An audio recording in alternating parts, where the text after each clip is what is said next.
bersama sahabat daki bukit, mencari harta dalam gelita. Tak makan dunia, tiada had limit, akhirnya binasa semua akara. Assalamualaikum dan salam sejahtera. Saya Nuzul Al-Madinah binti Hasrin Nizam berumur 11 tahun dari Sekolah Kebangsaan Olat Lempit. Saya ingin mengulas buku yang bertajuk Semua Binasa Akhirnya. Buku ini mempunyai 16 muka surat, ditulis oleh Nasharuddin Mat Isa, diterbitkan oleh Aneka Publication and Distributors Berhad, diterbitkan pada tahun 2020.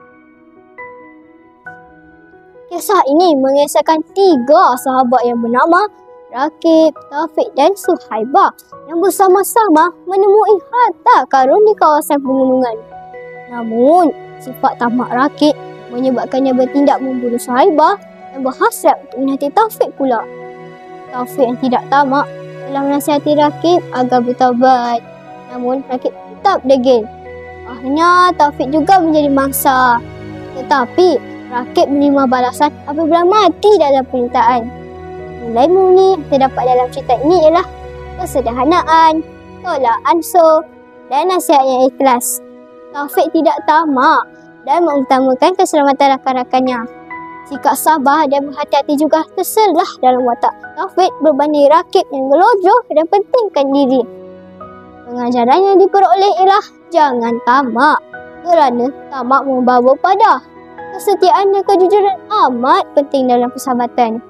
Selain itu, kita hendaklah sentiasa mendengar nasihat yang baik serta tidak mudah terpengaruh dengan kekayaan dunia.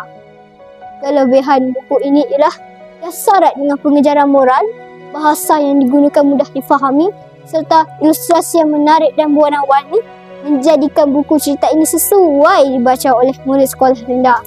Sekian daripada saya. Terima kasih.